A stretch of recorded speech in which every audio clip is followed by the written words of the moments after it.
podcast. As always, I'm your host, Jason O'Neill. But for the first time, I'm coming to you without my main man, Aubrey Gray. Aubrey is hard at work getting more degrees like your thermometer. But once again, we have an extra special guest for you. My guy, formerly of the CrunchTime Crossover podcast on Primo Media, Isaac Pardo is here. With the NBA All-Star Game upon us, we wanted to have a special All-NBA debate, and Isaac's CrunchTime Crossover podcast was exclusively NBA content, making him the perfect guest for this episode. Make sure you check out Isaac on both Instagram and Twitter at OverEasyIsaac. All righty, Isaac Pardo, welcome to the HoopsFactoryTV podcast. Thanks for joining us. Yes, sir. Thank you for having me, man. Happy to be here. Happy to get into that talk, man. Looking forward to the episode, man, for sure. Absolutely. And as I mentioned in the intro, kind of your specialty was like NBA teams. So we do a lot of high school and some college basketball. But we wanted to have it in honor of the NBA All-Star Game. We wanted to have kind of an all-NBA show. So the first topic of discussion as we're having this conversation right before the NBA All-Star Game, we just had the NBA trade deadline, and kind of one of the most eventful trade deadlines in recent memory.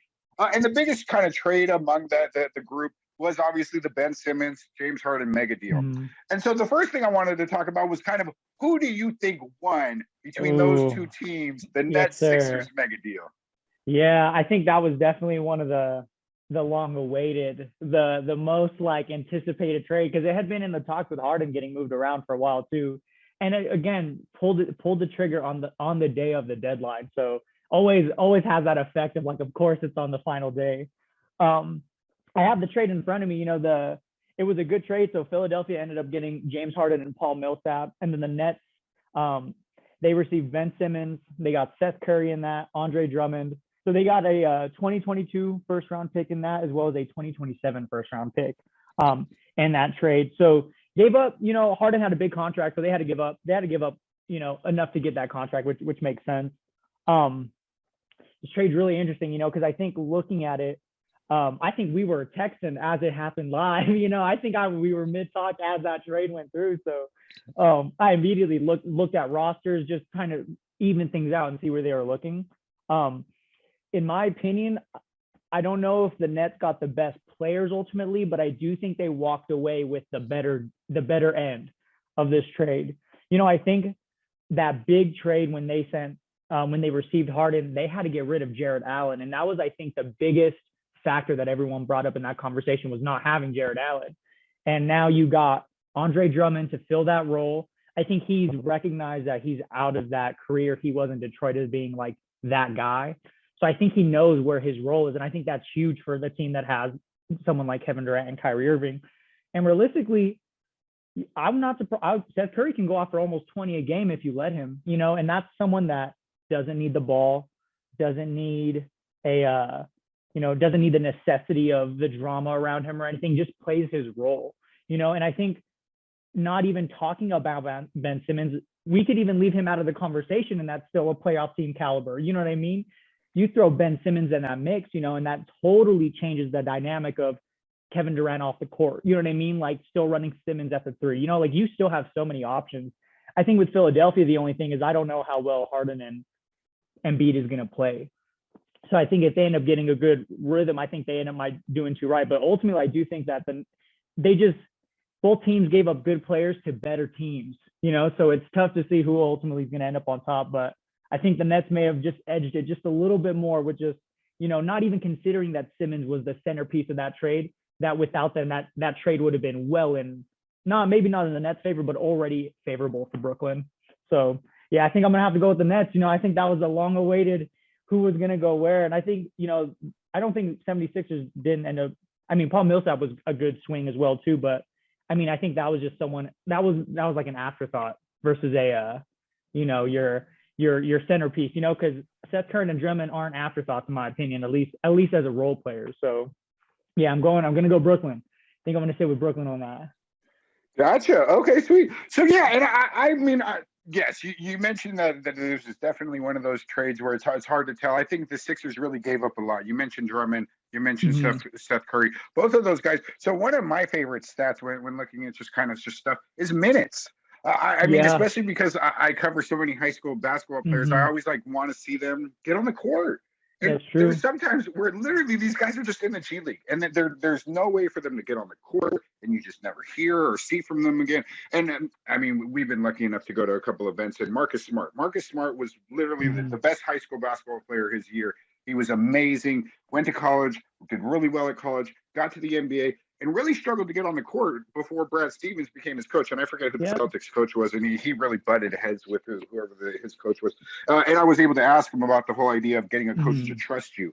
And he was saying, just from a player standpoint, that is so like such a big deal. And if you can't get a coach to trust you, so both of those guys were big minutes. They between the two of them, they were averaging 50 minutes within the Sixers rotation. I was looking at this a little bit earlier. So yes, I would definitely say that that's going to be kind of the biggest kind of carry or feather in the hat for the Nets is you're getting two rotational players. Now, for this, I was looking at it a couple of different ways. So I really think when it comes to winner and loser in this trade, a lot of times you can't really tell who a winner and loser is. I think we're going to have a very, very clear-cut winner and loser in this trade because I think one of these teams is going to the Eastern Conference Finals, and one of them is not. I agree. And I think that you're going to be able to very clearly who won and lost the trade based on whoever advances further in the playoffs.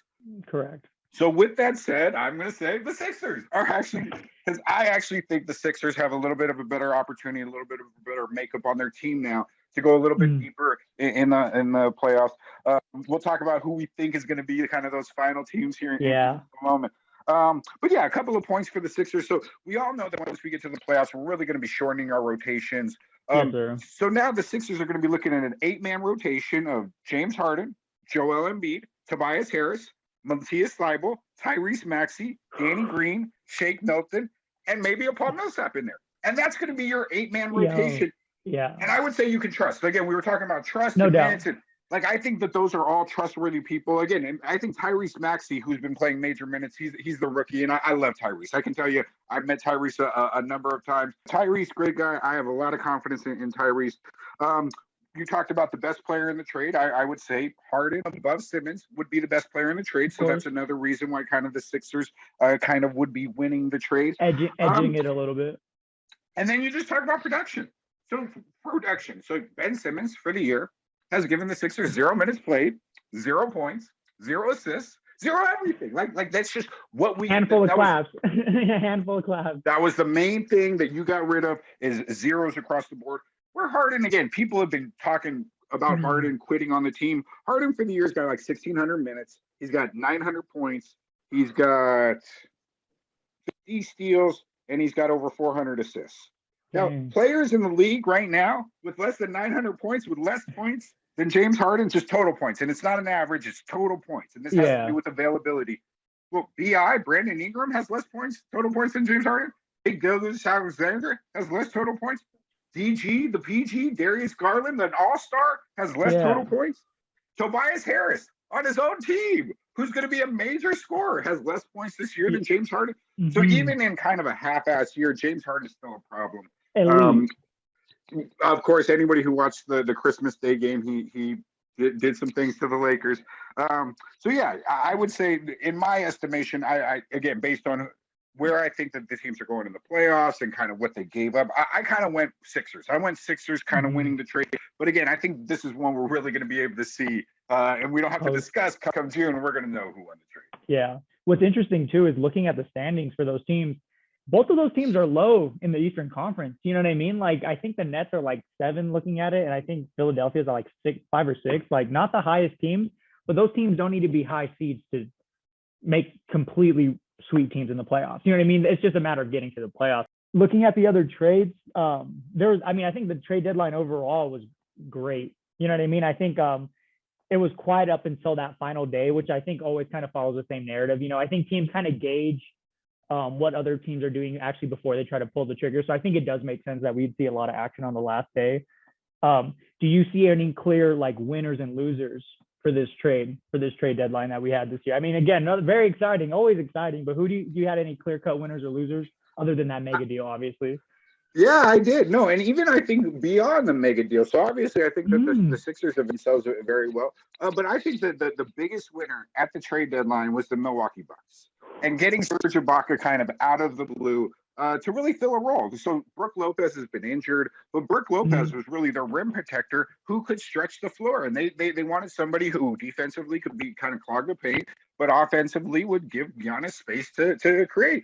And Ibaka really has developed into that type of player. Like during the Rockets championship run, he was really a 3-point shooter. Like he shot a lot of 3-pointers during that playoff run. And that was the first time, at least I had seen that part of his game. I had obviously been familiar with him from his time in Oklahoma City. But yeah, no, I think getting Ibaka, and Brooke Lopez may still come back. I was just reading up. It looks like Brooke Lopez may still come back before the playoffs. But really, I thought that was going to bolster their interior, their defense. And that really is a defensive team. You want to talk about kind of a throwback to kind of an old school basketball. They really muck it up. But from a defensive end, they're going to really try and stop you to stay in the game. So even in like there was periods during the Brooklyn Bucks series last year where nobody was scoring. Like it was Durant or nothing for the Nets. It's and true. Then the Bucks really don't have that great of an offense, and they've never really had that great of a free-flowing offense. So yes, I thought that was the biggest deal. So even though it was kind of one of the maybe the smaller moves, it was just a single player. I thought that was kind of the biggest thing. I know that a lot of times when teams at the kind of the bottom of the standings make moves, I'm not as impressed because I'm like, what is it even going to do? Like going from like 6 to 5, you're probably still going to be out in the first round. Where this one I thought was a big playoff type move. Huge. Yeah, I think that just helps postseason too. And I mean, Ibaka with the coming off the Clippers, like you said, won a ring with the Raptors. You know what I mean? Like bona fide scorer, knows how to win a game, has been in the finals before, like has that experience that you rely on regardless of how good you are. If you've never been to the finals, you don't know what it's like. So you 100% need that. And looking at that trade too, they really didn't give up that much. I mean, Dante DiVincenzo went to the Kings. They got rid of Rodney Hood. He went to the Clippers. And then I think they got rid of Semi Ojeleye as well too. And then they just got a couple picks, so again, gave up very little and got a huge return. That's like you said, talking about when the postseason hits and your 13 team turns into like an 8-man team. That's man 7 or 8 for that offense for sure. And they still have Bobby Portis, who's another great stretch player too. And I think they put a good emphasis on. I think we know the league is so 3-point dominated, but they put an emphasis on like you have to live or die by that 3. Because you're not going to score in the paint. And I think that's tough now. You know what I mean? Because teams need 3s to win, but now it's with Milwaukee. It's if you can't make 3s, you're not going to win that game. So yeah, definitely cleared their path a little bit for the postseason for sure. I definitely agree with that. I think I texted you when that happened as well. I think we were talking for those as well. Those were happening. Those happened right one after the other. So crazy. Oh, it's funny. I was watching. There was a comedian who I think it was Trevor Noah on the Daily Show, who was talking about the flurry of trades at the end, and he was like, "Hey, that's proof that everybody waits till the last minute to do things. Like even multi-billion-dollar NBA teams are like, look, I got an essay due today. I guess I better get started." And it was just very funny that literally everybody waits till the last minute to get stuff like this. It's true, and I think that day at least 80% of the trades happen on the 10th. You know what I mean? At least 80% of them. We had only a couple trades this year happen in January. Most of them all happened in February. There was only a couple of them. I think one of my winners of the trade was a quiet winner. I think one of the, like the silent winner of the trade, I think were the Cavs. They ended up getting Karis LeVert from the Pacers. They got rid of Ricky Rubio in some trades. I think we've harped on this before. Always the winner of the trade is who gets the best player. The Cavs are fourth in the East. That's a guaranteed 25 to almost 30 a game if he's feeling it. Easily one of the winners of the trade deadline, I think. That just bolstered their playoff appearance. And I think, too, they're one of the one teams in the East right now that has the least amount of experience. So it's not a matter of how far they're going to go. But I think just the fact that they're competing where they are with the team that they have just shows that over the next couple of years that they're going to be able to solidify themselves as like one of the more dominant teams in the league, especially if trade deadlines always go that well for them. You know what I mean? If you can keep picking up gems for nothing like that, like definitely always improves the team. So I think the Cavs are one of those silent winners. And that trade kind of happened a little bit before the deadline as well, too, I think. I think it was just a day or two before. Yeah, a couple of days. Yeah, on the 7th. Yeah, it looks like the trade went through. Yeah, Ricky Rubio for just about nothing. So not too bad, definitely not too bad. And they really did need kind of veteran scoring. For sure. They're such a young team that they're really going to go as their young guys go. But they have so much energy. We talked about DG, the PG, Darius Garland. I have been out of Evan Mobley Since Evans, I've loved Evans since he was about a sophomore in high school. Shout out to the Compton Magic, of course, my man Tobudo Emma. Compton Magic, he was basically a Compton Magic player from the time he was in the 8th grade all the way through high school. Hooper. Him and his older brother. Shouts out to Evan Mobley, Compton Magic. Hooper. Yeah, that team is nice. They're nice. That Cleveland team, that Cleveland team has been winning some tough games. Like they got some young scorers too. And I think you said it, like Karis LeVert helps them give that idea of like, that's our veteran scorer. You know what I mean? Because they have players that can score at will, but it's like they finally have that player of like, hey, if there's 2 minutes left, this is who the offense gets run through first. You know what I mean? Because I don't think they have that. I think they were just making good plays, which is great, but postseason comes around, you need that person in the last 2 minutes. You know what I mean? Like if you don't have that, hey, this is who we need on that last play, then you're never going to win those games. You just can't. And he really does give them that kind of go-to score. I don't think they have anybody. Yeah, they don't have anybody on their team right now who could demand the ball away from them. Or at least one-on-one like that. You know what I mean? Because a lot of these players are good one-on-one players, but I mean, realistically, in those 2 minutes, if you're getting a high pick and roll, you're going to get switched on. You know what I mean? And if you're not over 6'4", you're going to have a hard time scoring over anybody. You know what I mean? And Karis LeVert's that 6'6", 6'7" kind of guard. He's, definitely a good pickup for sure. Whoever's in that Cavs office was definitely paying some good attention for that, because they sent him over for nothing. They got him for nothing. So next topic, as we record this, we're right here before the All-Star break. We've seen about 2/3 of the season go by. We wanted to give kind of playoff predictions. Who we think is going to be kind of those last 4 teams standing in both conferences. I think the whole playing game, whatever the final 4 teams you have in either conference, they're getting smoked. They are absolutely going to get smoked. So I would say the top 2 teams in each conference. So right now it's Bulls and Heat in the East, and Suns and Warriors in the West. We'll smoke anybody in the play-in tournament. So no doubt. As much as you want to talk about the play-in tournament, I don't think we're going to necessarily see. Even last year, the Lakers were, I believe, the 7th seed. The Lakers were the 7th seed. They were playing the Suns. They were up 2-1 on the Suns when AD went down. So I think there was an actual opportunity to see kind of a quote-unquote upset there. I don't see that happening. Even if the Lakers end up in the play-in tournament, I do not see them kind of turning it on. That last year's Lakers team, even as whatever they were, the 7th seed, the 8th seed, I think they were only like 3 games out of the 4th spot. It was a much more compact kind of standings. That whole West was separated by like 5 games. I think from like 1 through 6, it was like 5 games. It was super close last year. Yeah, so it was a different opportunity. So I don't think anybody in the play-in would really have a kind of an opportunity. I say right now, my final 4 in the East would actually have the Bulls out. So I love the Bulls. I love everything that the Bulls are doing. I would go Nets, Bucks, Sixers, Heat. I think a lot of times teams know, the veteran teams know, and they kind of jockey for position. And they're like, no, we're okay being the 6th seed as long as that means we play like a Cavs or kind of one of those teams without a lot of playoff experience. So those were my 4: Nets, Bucks, Heat, Sixers. I really thought that the kind of the Nets and the Bucks were always going to be my final 2. And then the Sixers kind of jumped into that conversation with this trade. And then I just don't like to forget about the Heat. Jimmy Butler's always been a problem. Thank you. So to me, the Heat are really kind of that 4th team that I would stick into that final 4 in the East. But again, I love the Bulls, and I understand that they're the best team in the East, and I got them out. But again, they don't have that kind of playoff pedigree. But yeah, who would you got as your kind of final 4 in the East? What's interesting is that kind of comparison. Like even though they're the number 1, I think that narrative followed the Jazz. When the Jazz were number 1 all season, it's like they're winning, they're hooping, best team in the league. But once they hit playoffs, like I don't know if I'm gonna really count on them. Honestly, I think I have some of the same teams. I definitely have the Bucks in there as well too. I'm glad you brought up Miami Heat. I think the Heat are just, no one wants to see them in the first round. They don't even have Victor Oladipo back.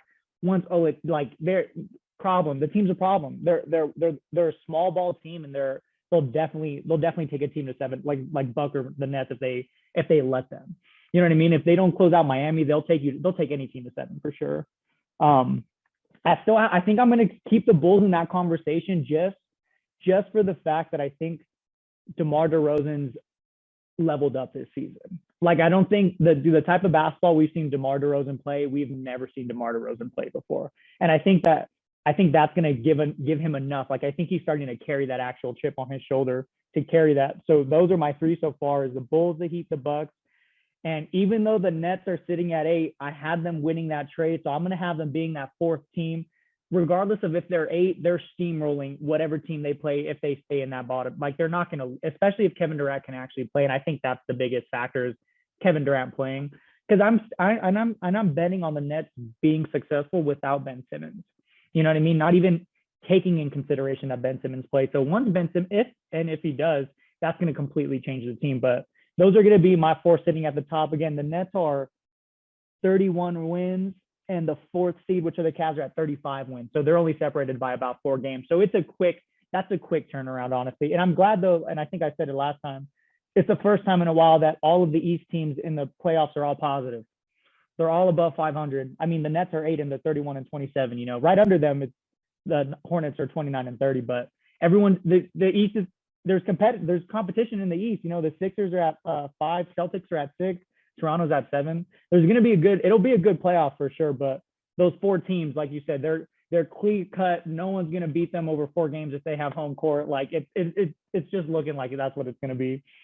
It's going to be some good matchups too. I can't wait.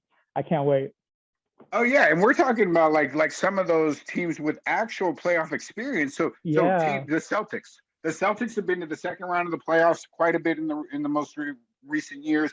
They're not. We don't have them in. Exactly. We talk about the Raptors. Raptors won a championship a couple of years. Of course, Kawhi's not there, but Pascal Siakam's still been playing great. We don't have them. Not betting on them. Yeah, you didn't have the Sixers. I didn't have the Bulls. Neither of us have the Cavs. So yes, no, I think that the East is definitely strong, and we're talking about some actual really good teams. But when you get to the playoffs, it's cream rises to the top. And I think, so the one we have is you have Bulls, I have Sixers. So that other than that, we have the same. Just about the same. Yeah, for sure. I just think that DeMar's on that tear right now. Like, Chicago's a city that will ride with you. Like, if they keep riding, like, they're gonna have so much. They'll have so much, and they're gonna be a hard team to beat at home too. You know what I mean? Talk about a home court team. That is a home court team for sure, playing in Chicago, for sure. And then, I mean, even looking at the West too, 1 through 4 in the West is pretty stacked. I mean, we have the Suns sitting at number 1 right now. Like you said, the Warriors are at number 2. They're separated by 6 games. It's a lot. It's a lot for 1 and 2 to be separated for sure. And then we can't forget the Grizzlies are at number 3, and then Jazz are sitting at number 4. Those would be home court for the West. And then you have Dallas, Denver, Minnesota, and then the Clippers and Lakers at 8 and 9. So pretty good West. I think my predictions for 4, we've said it, and I think it's going to continue to echo. We're going to have the Suns and the Warriors, obviously those top 2 teams in the league by far.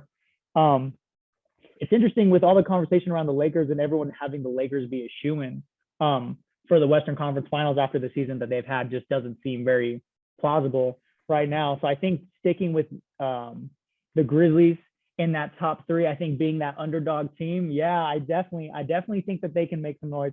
Again, that's a team that is lacking what the Cavs have, doesn't have that experience, but they're winning games. And I mean, if you put the Grizzlies in the East right now, they'd be number 1 in the East at 41 games. Right. You know what I mean? Like, they're playing phenomenal. So I definitely don't want to count them out just yet. But honestly, I'm kind of stuck on that 4 spot. I see the Mavericks above the Nuggets, but I think with Joker just being in that same MVP conversation that we can't count out Denver either. So I think those are going to be the 4 that I'll be rocking with. Are the Suns, Warriors. I like Memphis at 3, and I definitely like the Nuggets sitting at 4 for those. But I just don't see anybody beating the Warriors. Honestly, it's going to be tough. It's going to be real tough. It'll be real tough trying to beat them. But who do you have for your top 4 in the West? Looking at what you've seen so far, for sure. Yeah, no doubt. So, and it's funny that you mention it too, because matter of fact, we just talked about kind of who we didn't have in the East. The Hawks. We forgot to talk about the Hawks. Won 2 playoff series last year, and that's just tough. Like, it's tough to win. We're talking about who can win 1 playoff series, right? Exactly. So yeah, I would say I got Suns Warriors, and I don't know if that even matters beyond that. Like, to me, I would agree. It's going to be Suns Warriors. Like, I don't like. We were talking at one point about kind of the predictability of like the old NBA and how unpredictable we've seen like the NBA in the last couple of years. I'd argue we're pretty damn predictable when it comes to the West this year, and that the Suns and the Warriors are cream of the crop. heads and shoulders above like anybody else. And so from there, I just was trying to look at like who again has that kind of playoff pedigree. So I actually went Nuggets. I looked earlier today. I saw Murray actually might come back this year. Michael Porter Jr. might come back this year. So talk about a new team if they come back. And again, just the same way we're talking about like the Nets and the Sixers. To me, the Nets and the Sixers are just worried about how their team looks come playoff time. And whatever they look like now, they're like, whatever. Like, we just need to get ourselves into a place where we're going to look good. And you talk about Durant. When Durant's on the team, Durant's the best player on the planet. They're going to beat a lot of teams. For sure. So, yeah, I went Nuggets because, again, depending on what their team looks like at playoff time, that to me would be the next team that's had the most kind of playoff success. They went to the conference finals a couple of years ago when Jamal Murray went crazy. And then it was a struggle for me between the Jazz and the Grizz. And yes, so the Jazz have always been that kind of choking dog in the playoffs, but I feel like at some point when because imagine if that was the second round and the Jazz were playing Memphis, I would say the Jazz would feel real comfortable in that series. No doubt. You know what I mean? Like, we're the more experienced team. Like Ja, as great as you are, Donovan Mitchell would be looking at him like, no, you're like what I was a couple of years ago. Like the same way like people are hype about you. Like that's how hype people were a couple of years ago when I got my signature shoe. Like, I already got the shoe. The shoe's on my foot. Like, they're just talking about you. You're getting talked about to get a shoe. The shoe's already on my foot. So I already the contract signed. I've already got that in paper. So yes, I would say that if it was kind of a Jazz Grizzlies, I would have, as much as, and I've hated the Jazz. I'm a Laker fan. I've hated the Jazz my whole life. It's tough for me to say that wouldn't be the team to be between those two. So yeah, I think I would go Memphis Jazz as that last spot. Memphis Grizzlies, Utah Jazz is that last spot, and I think I'd have to give them the nod to the Jazz. But again, I don't know that it matters. I think Suns Warriors are definitely the cream of the crop. You said it's hard for you to see anybody beating the Warriors. To me, this Suns team is such a throwback team to. They got a big man. They got a big man. Yeah. They got a true swing point basketball, guard. 4 or 5 passes, like dangerous high pick and rolls. Like they play a very steady game of basketball. Like their style of basketball never plays. Like they just play so smooth. It's hard to beat. They were talking on Tuesday night about who Devin Booker reminded them of, and they were like, so they were talking about like Brandon Roy at one point. I forget who else they said. They said somebody else. Tracy McGrady, I think, said Michael Redd.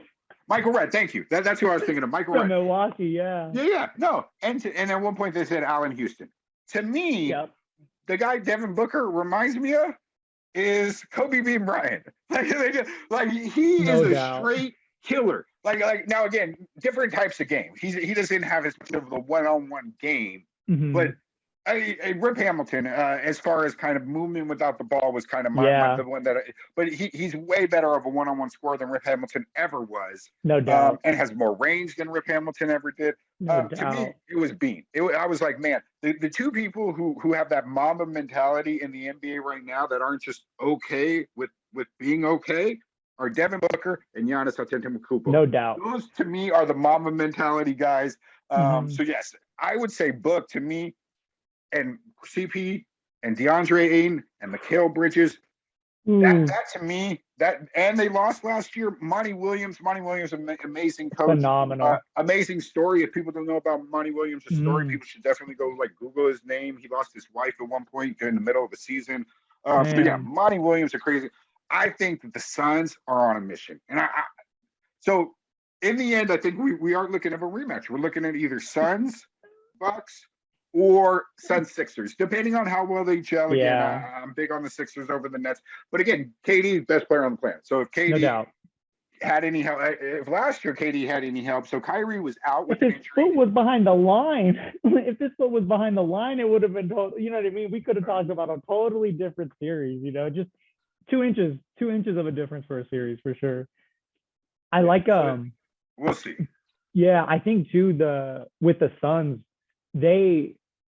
I think they kind of play, like I was saying, like the kind of basketball that they play is not that it's egoless, but they know that there's always a better opportunity. And that's the hardest part about basketball is that third pass being the best shot you can get. You know what I mean? It's hard. It's hard to play like that. And CP is the reason why they do.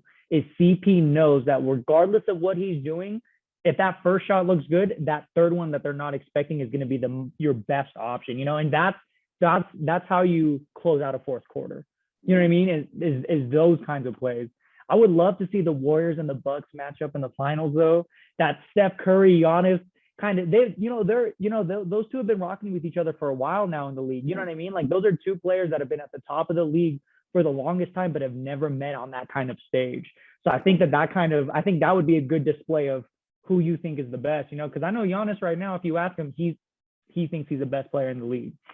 No doubt. And you would argue Steph Curry might be the best player in the league right now too, so it'll be, that postseason is going to be heavy, especially if everyone's healthy. You know what I mean? That's the biggest thing I think to put emphasis on is, it doesn't matter what these teams look like right now. It's what do you look like come June. Come June, if you look the best you look all season, it doesn't matter.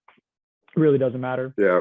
And see, I don't even know that I would put Steph in that kind of top player in the league just based on size. So Steph, to me, the three best players in the league right now, head and shoulders. I don't think anybody can put a top 5 discussion without Giannis, KD, and LeBron. And even LeBron at age 37, I think is top 3. Like if you just I always we used to play basketball together. I used to use the analogy of he just shows up at the court.